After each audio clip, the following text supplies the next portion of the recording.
Hey, everybody. Welcome back to another episode of Elevate Your Grind, brought to you by the Cannabis Lab. I am your host, Todd Rosales.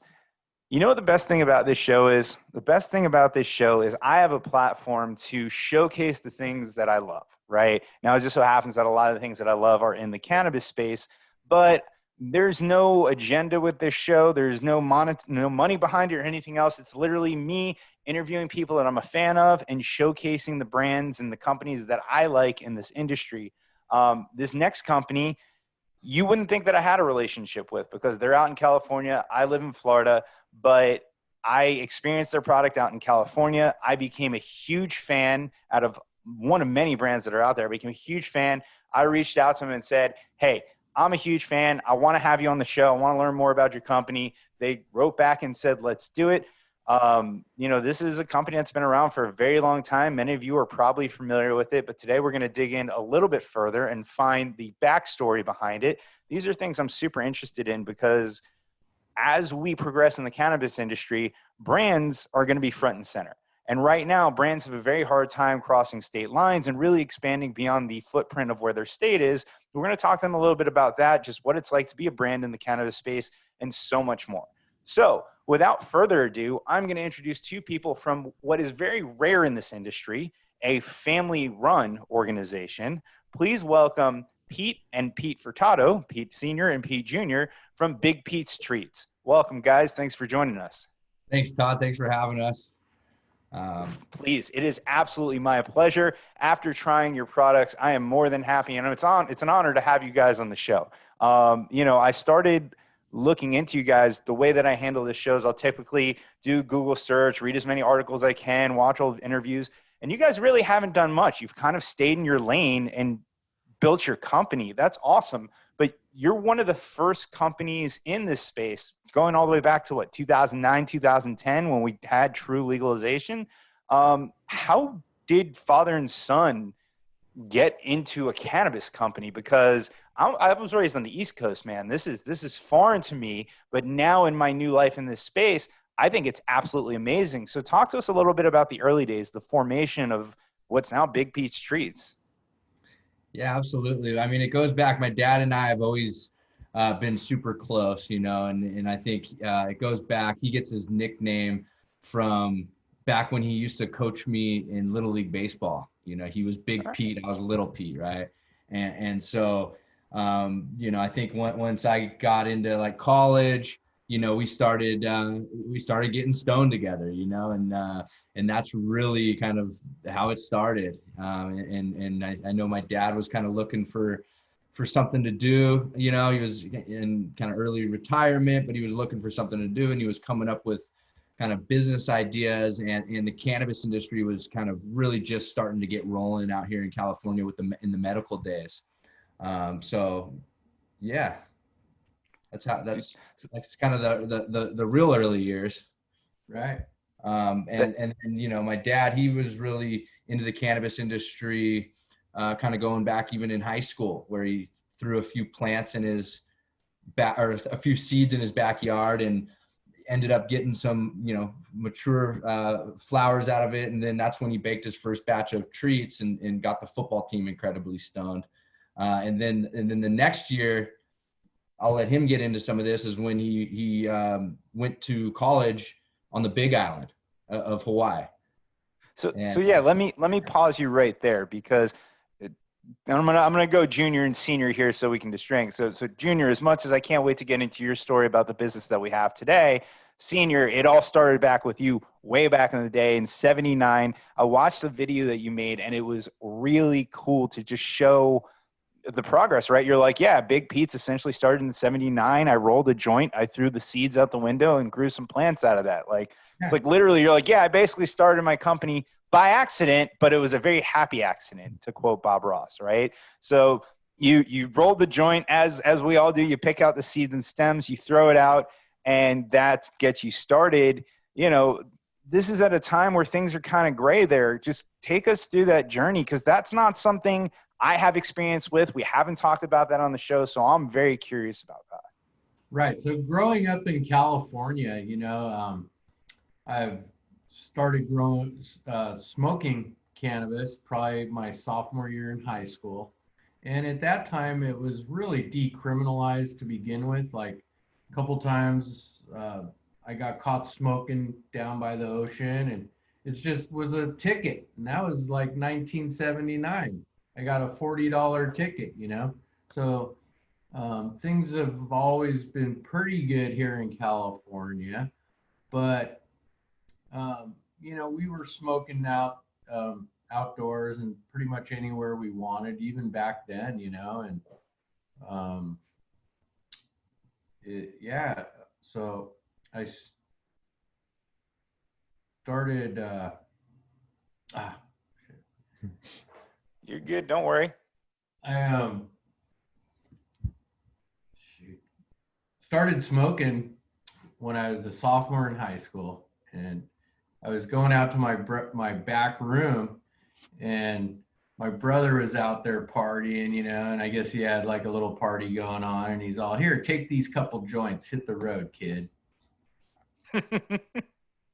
And Kicking you out of the party when you're young. yeah, and that was the first time I ever smoked. So me and my two best friends, we got to go smoke, and that was the first time.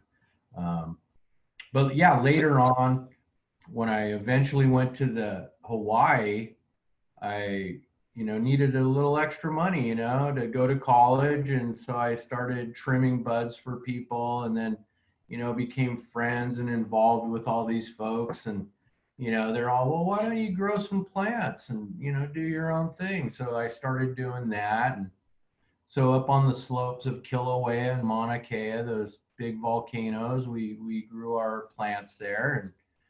And it was able to give me some extra money to get through college.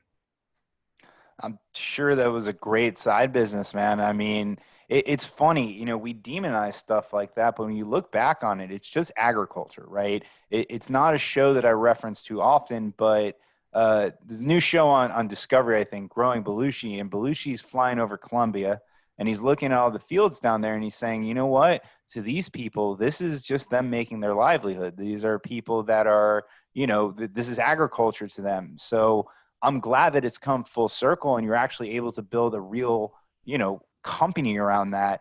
I think one of the coolest things ever that I've found in my research is, you know, you had this education. You had made canna butter in the past. You talked about the brownies that you made that got the football team stoned.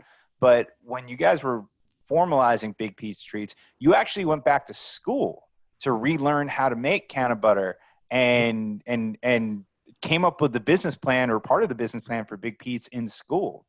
What Yeah. made you go back to school, you know, as your son says, in a semi-retired state?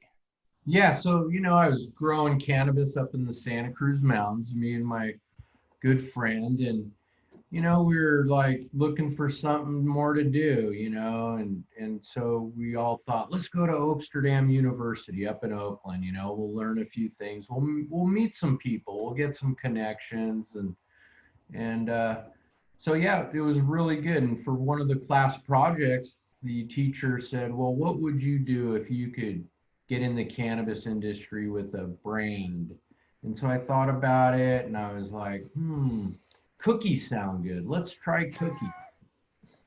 And so we baked some at home, and with that canna butter that I learned how to make up at Amsterdam, and all our friends are saying, Pete, you have to take these to the stores. These are really good, right? And so, yeah, we started at my house with a small mixing bowl and a wooden spoon. And today's Big Pete's is looking at 7,000 square feet of commercial kitchen and traveling all over California to distribute our cookies.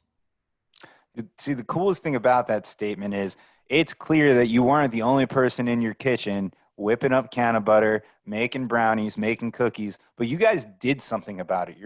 This could be a real business. And instead of what most people probably would have thought and paralyzed themselves, oh, everybody's probably doing this. There's probably 1,000 people out there that are doing it. Let's figure out another idea. And a lot of people use that as an excuse to not execute, but you guys said, screw it, we're going to do it. And you went ahead. You know, at what point did you get Junior involved? At what point did you guys kind of come together and really create something rare in this industry, a family-run cannabis business? You really don't see that. Right. So when Junior finished his college days in Oklahoma, he moved back to California, and we took him right in. We needed help, and he was, and it's a young guy's business pretty much, and he started just taking over. Very And cool. yeah, yeah, it's been a lot Yeah. of fun. That's when I graduated college was 2010, right? And kind of everything that you would always hear is, oh man, this is a terrible time to be graduating college, right? It was right after the 2008 recession. And I think that's part of kind of my dad's story too. He wanted to start this business so that his kids could have something to do, and so so I just came right in. That's what I knew I was going to be doing that. I was playing baseball in college, and I knew I wasn't going to the pros, right? And so it was kind of like this is something like that I could get in on the ground floor, and I just knew that there's not a lot of industries that you can do that, and it's kind of we already had the love and the passion for cannabis, and just thought, man, this is awesome. Cannabis is going to be legal soon, it's and one day, we're going to build this business. And one day, we used to joke in my dad's home kitchen, yeah, big tobacco is going to come in and buy us out one day for $1 million. Right? That was, and that was kind of the early dream, right?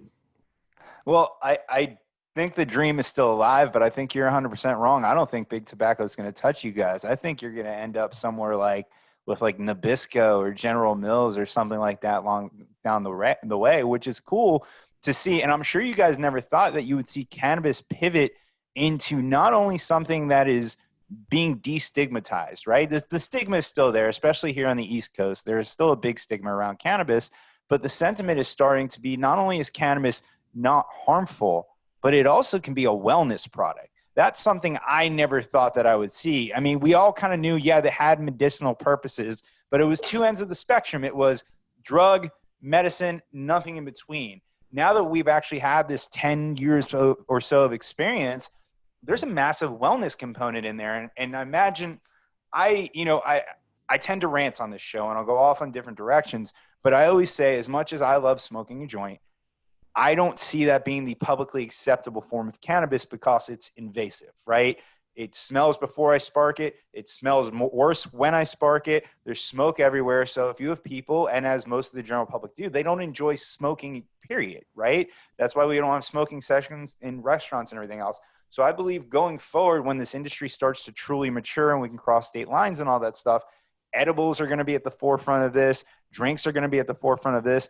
And I think more people are going to walk into a dispensary looking for a cookie than they are flower or anything else. I'm sure that's a progression that you guys could only hope for and are now seeing it actually come true.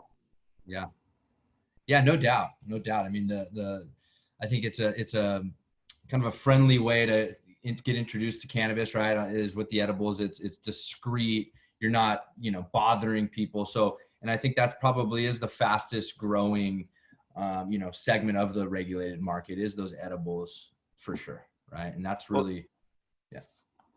The timing of this conversation is perfect. So as I mentioned, I live in Florida and we just Wednesday came out with our regulations around edibles. So there's going to be a lot of people down here that are looking for brands and everything else like that. We can talk to see if there's any strategy for you guys that later on in the conversation.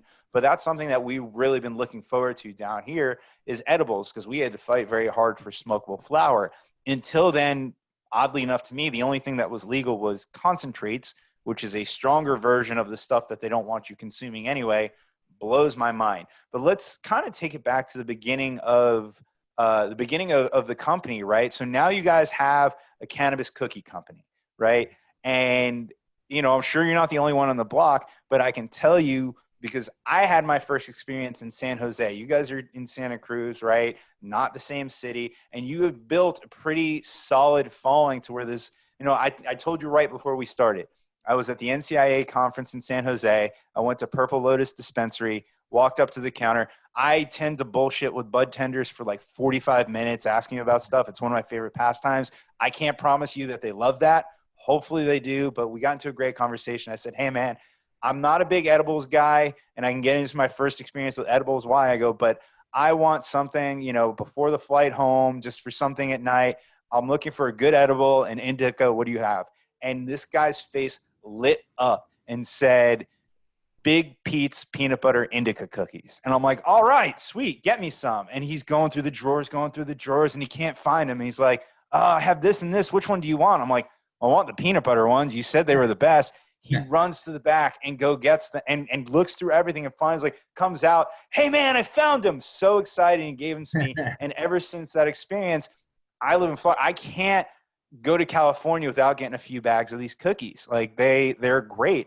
So how do you all of a sudden start going to the dispensaries and differentiating yourself from the other competitors that are out there? How does the Big Pete start growing its business?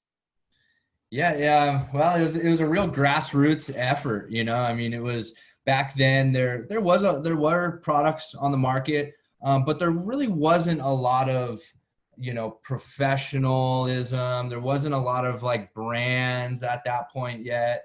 And so kind of real basic elementary like branding is we came up with a cartoon character version of my dad. We were just brainstorming at this point. This is right before like we started. I was actually it was like Christmas break or you know, spring break or something. And we were just brainstorming, kind of came up with this cartoon character version of my dad. He had a red, gold, and green shirt for his love of reggae music. And then he was throwing up the shaka for his love of Hawaii. And then so in the elementary branding of it was, how are we going to do something, make a product, and people are going to remember that product, right? Real simple. And that's what it was. It was the cartoon character version of my dad. Now we knew kind of a few years later with the Joe Camel laws that, hey, that cartoon character version wasn't going to work out. But going back to the early years, that's how we did it, you know, and it was just trying to make a product that people would eat it, get stoned, probably forget everything, but remember that funny character. And really San Jose, part of our, you know, journey has been really great timing, right? And a little bit of luck, I'm sure too. But when we started, it went from 0 to like 100 stores in San Jose overnight. And so that was really, you know, we're out of Santa Cruz, which is just a drive over the hill, 30-minute drive over the hill to San Jose.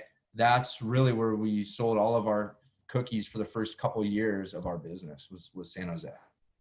Very cool. And then I'm trying to think, I know I've gone back a few times since. I mean, I've grabbed them in LA. I've grabbed them in San Francisco. I was supposed to go back to LA this summer. I was really going to get a bunch of them, but, you know, unfortunately the world shut down. I mean, you guys are doing great. I haven't seen the cartoon version of your dad. I've definitely got to find that and check it out. But even today, like, your logo is awesome. It's not too cannabis-y. It's not too, you know, it's just like, I don't know why. It just seems perfect to me. The name Big Pete's Treats is a great name. Even your packaging to me is noticeable right off the bat.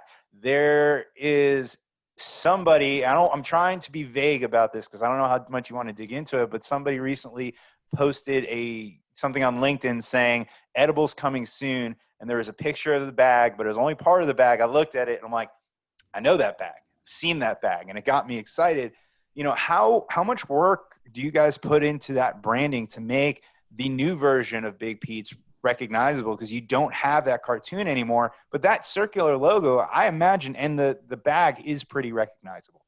Yeah, I think we rebranded probably in 2015 or 2014, really from the cartoon character. We knew that cartoon character version just wasn't going to work because, you know, it could be considered appealing to kids, and we wanted to make it more professional too. But I think it took us at least a good year of just like studying, like, what are we going to do? It was a big change. And I know, you know, my dad was, you know, pretty attached to the old cartoon character version, you know. He's pretty attached to himself, huh? Yeah, right.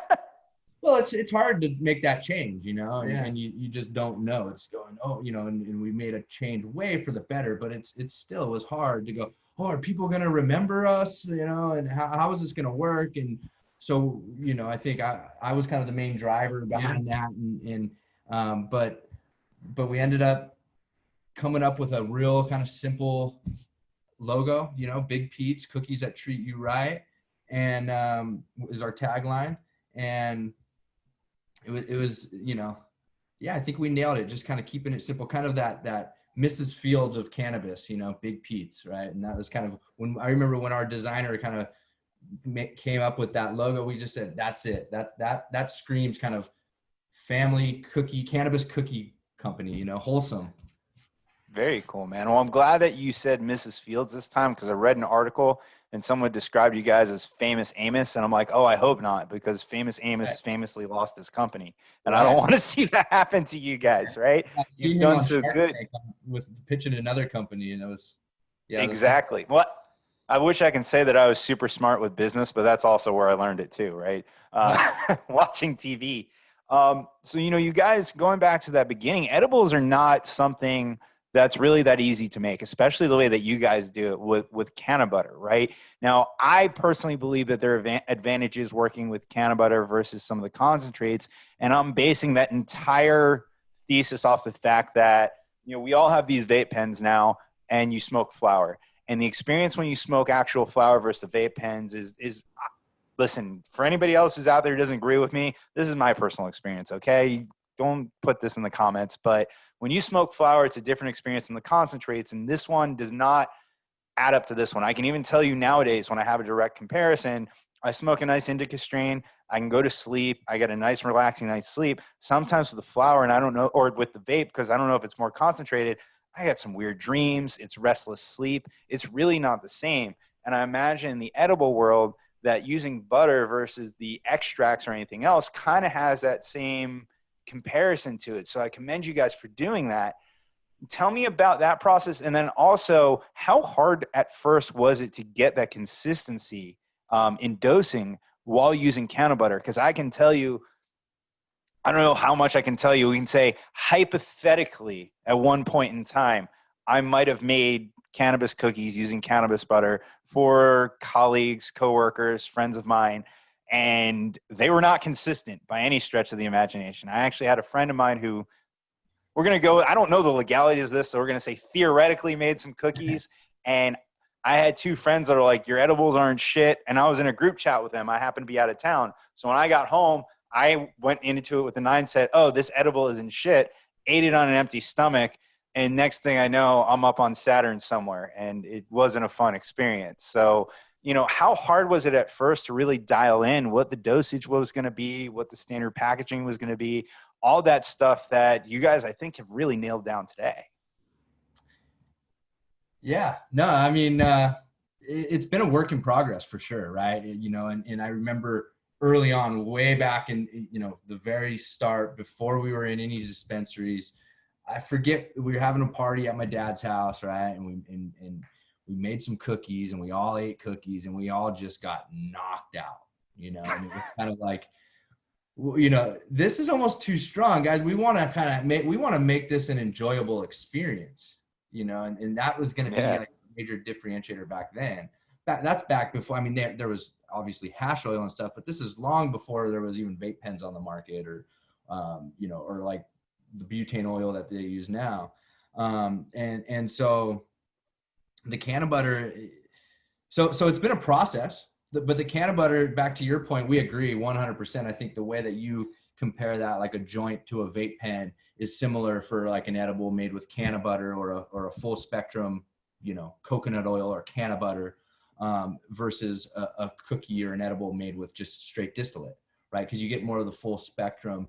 And so there's a lot of people that tell us, you know, hey, edibles don't really hit me, but for whatever reason, your guys' stuff hits me. So I think we've kind of been leaning into that more as far as on our marketing, on our branding, is, hey, everything's made with canna butter, right? And I think, you know, is a huge differentiator for our products over any of the other products on the market.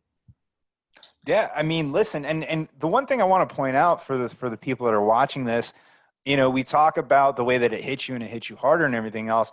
It's not just a punch in the face. All of a sudden, you know, you're singing show tunes and drooling out the side of your mouth. It's a very nice feeling, a nice relaxed feeling. I can tell you with the indica cookies, they come with what, I think 6 to 10 in a bag. I'll, you know, head to the airport probably. I think for me, I'll have usually 2 of them, and then maybe another one before the flight. I get a nice hour of just kind of relaxing to myself on the plane, pick a little movie. An hour in, I'm sleeping. Next thing I know, I'll wake up right before we land, and I feel clear-headed. I feel fine, good enough to jump in my car and drive home. I think the experience that you guys have curated is perfect. I think that you guys have really dialed it in for the general consumer, and for the people that have a higher tolerance, for the people that are historic users. You can eat a few more and you're going to get a nice experience too. I really think that you guys have kind of addressed the full spectrum, which is my favorite part about it. So between us, and if you guys can't reveal this, that's fine. The canna butter is still made on a larger scale, I imagine, by simmering the trim in butter for like an hour, 2 hours. Yeah, ours is a long process, and we have these big soup, vats that we cook it in. Right, so it's just water and in the buds and trim and the butter, and we go through like a long process. It cooks for probably multiple hours, and then the next day is you process it, right, and then you put it in the fridge and block it up and put it in the fridge, and it sets up, and then the third day is when you will like clean it and give it the last round of processing. Right. And then kind of back to your question earlier about the consistency is we'll actually, every batch of butter, we get it tested by a third party lab. Right. Very so cool. Then we know how we can calculate to make that perfect 10 milligram cookie. That's really cool. So you guys are actually figuring that. So I always wondered how you kind of do the math and everything else to figure out how you get that dosage. For some reason, I thought it had to do with the amount of plant material or the concentration of THC and terpenes in that, but you guys are actually figuring that out at the butter level. That seems much smarter than my thought process, but that's really cool. So I know a lot of people probably ask you about the actual cannabis process, bringing that into the cookies. Obviously, making canna butter, you would then make cookies the way that you would make cookies. How much thought and R&D goes into the actual cookie recipes themselves? Because my biggest problem with Big Pete's cookies is you guys made some delicious freaking cookies. And then I realized if I'm going to eat more of them, they're going to have a more medical effect on me. So it's kind of like that, another cookie sounds really good, but I'm in a good place right now. So, how much thought goes into the actual cookie recipe? A ton. Yeah, no, we start with non-cannabis, we just make regular cookies, and that's where it starts. And then we get into, okay, let's add the butter. Oh, we pretty much know too, though, like, oh, this is going to be great. Even before we even add the weed butter. But then, the first part is just regular cookies. Then we get into the R&D of making it with the cannabis butter. And yeah, that's how it goes. We start with the regular cookies, and we hear that story a lot, Todd, and I think what a lot of people do is they'll almost buy a dessert because that is the first thing that's going to hit you is the munchies, no doubt. Yeah. Have you guys thought about putting out like on the shelves next to the actual Big Pete's treats, like Big Pete's after treats or something like that? Just your plain cookies? Right. Well, we have now. No, that's a great idea. I mean, it really is. There's, I'm always kind of the downer, right? Because I come in, oh, well, the regulations, the kitchen and this and that, I'm the guy that has to always be that guy. But, I think that would be great. But, we're talking focused on the THC cookies. Right. Oh, I can imagine that you guys are focused on the THC cookies. The actual grocery store business is not a battle that I'm sure you want to get into, given the regulations and everything else you have to deal with in the THC side of things. I feel like you two, besides just being father and son, really complement each other very well. Your dad is kind of the traditionalist, understands the legacy of this business, understands a lot of the effects, and I'm sure you have, connections into the legacy cannabis space in California. And, Junior, you've got a lot of this new age business knowledge, and you're able to access mainstream. You seem like you're good with people, and you're a great presenter. I mean, it seems like not only father, son, family run, but you guys just complement each other very well as a management team. On that note, is there any behind the scenes like Orange County chopper fights that we're unaware of, or is it really a pleasure getting to work with your dad every day? I think most of the time it's a pleasure. Yeah, no, I mean, we go back and forth over the years for Listen, sure. I worked for my dad when I was a kid. I got fired 837 times, but Yeah, no, I mean, I've never been fired. I've wanted to fire his ass a couple times. But no, but the most part, it's all good. And I think it's only gotten better. And I think legalization, it was a tough road for, in 2018 in California, they Prop 64, and that was kind of what's going to happen. What the unknown, and we spent we were so lucky to start 8 years before that and just have time to get prepared for that. But no, there's been some arguments over the years for sure, but but then we're best friends a couple hours later, so it's not. Yeah, probably the biggest thing was the packaging, and the rebranding. I had a hard time letting go of the cartoon guy, and Pete kind of talked me off the ledge and made me see that this is going to be a good thing, and he was right for sure. Very cool. So, Senior, I've got to ask you, you've been in business with your son for 10 years now. Similar question. What's it like seeing your son come in, take on the CEO role, and really help create the big Pete's that we all see today? I mean, I have a young daughter now. I'm not nearly in the space where you guys are, but I imagine that's a really nice feeling getting to have a front row seat to that. Yeah, it's been a great time just seeing him and his evolution in the business world, and how comfortable he's getting and just, having the big conversations with people and, talking big plans, and yeah, he's knocking it out of the park. I think you're doing a great job. I'm excited to see you guys expand. Yeah. And then Junior, you grew up in a very unique situation for those of us east of California. You grew up around cannabis. You grew up without the stigma, I'd imagine, at least internally to your family. What's that like? I mean, a lot of people are getting there now. I mentioned that I have a young daughter. At some point, I'm going to have a conversation with her around what I do and why I do it. I have that conversation in my head over and over again, but you grew up with cannabis being somewhat normalized, right? And now your first gig out of college is in a legal cannabis company, and you're putting goodwill out there. You're doing, not only are you getting to participate in capitalism, but you're putting out a product out there that can actually help people. We had somebody on the show that talked about cannabis helping kids with autism and other issues. And yes, there are some of us that use it and we just want to use it as a disconnect, but there are so many different levels that you can use it on. What was it like growing up in that environment? And, if you don't mind telling us, how did outsiders look at that?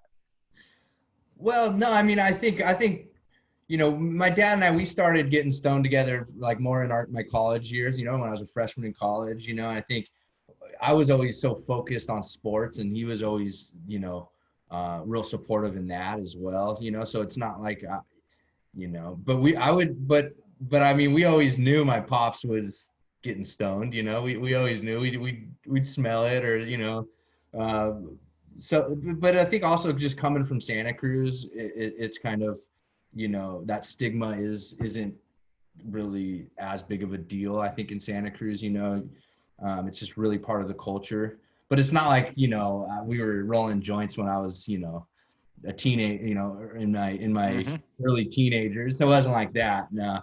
But but it was all good. I think once I got out of high school or whatever, and he wasn't like a hard ass on me where, if we would get stoned or whatever, he'd come down on us. He was pretty real chill. And I think we grew up, we had a good group of friends, and, we were more into sports. Yeah, I think that's awesome because, I think that helps break the stigma, right? You guys are two people that you bonded over cannabis when you were in college, and you run a successful business now, and that breaks the stigma of what everybody thinks this industry is. You said he wouldn't come down hard on you. Maybe that's because he was using cannabis and he wasn't consuming massive amounts of alcohol. If he was, it went the other direction, it might have been a different story. We don't know. And we've heard that story. Nothing. I'm not saying that you would have went that way, Senior, but we've heard that story within other families time and time again. People using cannabis to disconnect versus alcohol. It's a lot more chill. It's a lot more up here. You get introspection. You think about things differently, right? And I think that's something that people need to understand. So I love the fact that I can't tell you how much I love the fact that it's father-son, family-owned business, but you guys are still operating cannabis. So I'm sure there's a lot of challenges with that. Pete Jr., I read one of the articles that you were interviewed in saying that, I don't know if this still happens, but at least early on, a lot of your normal vendors price gouge you for being a cannabis company. What are some of the other challenges besides, we understand marketing, we understand taxation. What are some of the other challenges that you guys face? Because you're plant touching, but you're not. You're selling cookies. So I'm sure that you guys have raw materials vendors that other people don't. You have kitchen equipment vendors that other people don't. And there's a lot of things that mimic, I guess we'll call it a traditional business that you deal with, and then you just add a cannabis supplier into that mix. So talk to us about what that ecosystem looks like and your experience there. Yeah, no, I mean, I think still to this day, I mean, like examples of that, and I don't necessarily think it's the vendor's problem or really necessarily gouging, but, like our insurance, is going to be, our car insurance for our drivers is going to be 4 times the amount as a normal business would have to pay, just because they have cannabis cookies in our distribution vans, right? I'd say the biggest hurdle has been also just legalization and regulation, right? And then for us, it's really has been the transition from a kitchen to real food manufacturers, right? And because that's really what we do, is we are in the food manufacturing business with that added ingredient like you're talking about. But yeah, I think, hopefully over these next couple of years, if we can get some type of banking rights, States Rights Act, Yeah. some type of federal banking set up, that's all we need, man. That's really, I mean, we're simple. Like if we could just get banking and, get cannabis off Schedule 1, we would be so happy because that's a big day-to-day issue that we spend time on every single day, and hours on just banking and having to go here and having to go there and play whack-a-mole with different banks. And so, yeah, a lot of normal stuff, but also just that added cannabis aspect. I can imagine. And, the good news is, and I don't know if you guys saw it, I just saw it, I think on Friday, there's an upcoming vote to deschedule cannabis. I think end of this month or next month. They haven't actually put it on the agenda yet. I'm not as hopeful as I want to be, but, it's nice seeing it actually hit the floor of Congress, right? That's a start for sure. But I think we're all looking towards that because I want to see Big Pete's in all 50 states. I joke around that you guys should be on the shelves of every single convenience store that shouldn't be in dispensaries. And, there is a medical and wellness component to it, right? I love what you're doing there. I had another direction that I wanted to go into. Now I'm losing my train of thought, so you don't have to worry about, you guys doing that earlier. Where is I going with this? Oh, as far as, actually, so we talked about you guys have all these normal suppliers and you're adding in that one new product, right? And that's the cannabis. I imagine that you're not growing your own anymore and that you're working with suppliers in the area. How much do you have to worry about different strains or different farms or different potencies of the plant? Is that something you take into consideration, or is it just go back to, we find good quality stuff, we make the butter, and then we take it from there? Pretty much, right? We work with local farms here in Santa Cruz and Monterey, and it really, the potency comes back to the butter, right? So the stronger, the better. Then we just have to use less cannabis material.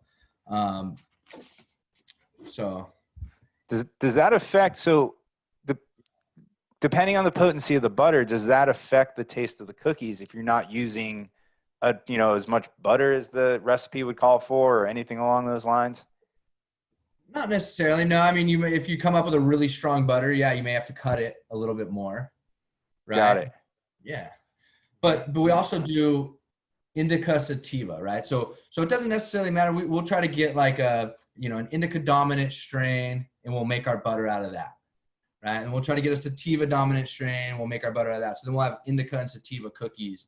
And we don't make claims like, hey, these ones are going to make you have tons of energy and these ones are going to put you to sleep. But it's just trying to be transparent with the ingredients that we make the butter with. Very cool, man. I really like that old school approach with the butter and then just the straight indica and sativa. As much as people say, hey, indica sativa is a myth, does this one give you a little bit of energy and give you that uplifting? And does this one give you that couch relaxed feeling? As long as it does that, I think it's good enough for me. I think, another cool thing, I went on your website, I started, again, digging into some of the things you do, but, I know giving back is something that you're very big on, doing beach cleanups and things like that. Talk to us about the importance of that. And is that something that everybody in the company gets around as well? Yeah. Everybody gets involved in the beach cleanups. We've been doing them for probably 5 or 6 years now. Like 5 or 6 every summer. From Santa Cruz all the way to San Diego, we've done them. Everybody likes to get involved. Everybody's, loves the ocean and wants to keep it clean. And we also do some community work with the Santa Cruz Veterans Alliance. We give a lot of compassion medicine to them and some other compassion outlets. So yeah, we're big on that as well. Yeah, I always love seeing the it's common in the cannabis industry for people to give back, and yet we still get stigmatized all the time. It's funny though, but I think you guys are doing great. So right now, I believe you guys are only in the state of California. It's just kind of the way that things work. At least that's where you're producing your own products. Are there plans to expand beyond California? And what's the approach for that? As much as you can share. I know there might be some business secrets in there. Yeah, I mean, and I think our partners in Florida actually already announced it last week on Instagram, right? So we're coming out to Florida with Liberty Health Sciences, and we're really stoked about that.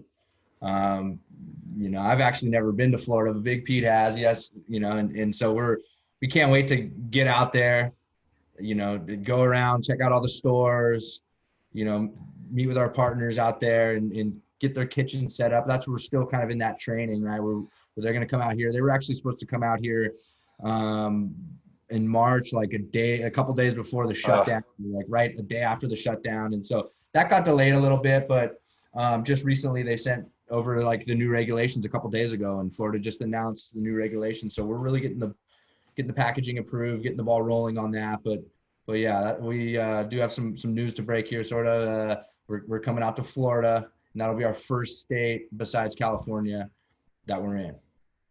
Well, way to pick a massive market in the form of Florida, man. I've obviously been dancing around that for most of the interview because I wanted you to be the one to say it. But I am so pumped that you guys did a deal with Liberty. There's a Liberty in Boca Raton, Florida that is literally 5 minutes from my house.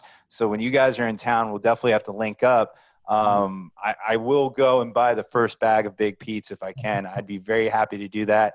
And I'm very excited for you guys to be down here. So that's really cool. So they're actually coming out to your kitchen and working side by side with your people to adopt your processes back in Florida. Exactly. That's awesome. Now, will you guys head down here and kind of have some oversight, just kind of make sure things are up to your standard? For sure. No, that's the key, right? That's the key. It's like a franchise, right? We can't call it a franchise because of the federal law. So it's a licensing deal. So yeah, well, that's the key in doing these license deals, is that when you buy a cookie in Florida, you're getting the same thing that you would be getting in California, right? Like, and so yeah, we're gonna have to make sure, that they're making them the right way, and so yeah, I'll be going out there a lot, I think, to start. But yeah, that's gonna be the key for sure. Yeah, we're super pumped on the Florida deal. We can't wait to come out there. Oh, I'm sure I'm just as pumped as you guys. If you need, I will be your South Florida host. I will show you around. I will take you to all the good spots. I'm excited for you guys to come down here. I'm glad you're doing it. Now, are you guys looking in other markets as well to expand? Is that in the future as well? Yeah, I think so. I think Big Pete's, our goal really is to be the national cannabis cookie brand. And so absolutely, really, we're very focused on California still. We have a lot of room to grow still in California. The market's growing. California is the number one cannabis market, but in order to be the national cookie brand, yeah, we're gonna have to get outside of California. I think also Canada is gonna be out there, soon, and after Florida probably. Um, but yeah, we'll see. I mean, we got to execute on Florida and Canada first. Make sure we can, oversee them. Make sure that we can make the same cookies there, right? And we have great partners in Florida, right? Liberty Health. I mean, they're great. Very good. Great to work with. They're really on top of things. So we feel like if we can't do it with such great partners like that, then they're going to be a good one for us for that first partnership to try to knock it out of the ballpark. Very cool, man. Well, I'm very excited for that to come to fruition.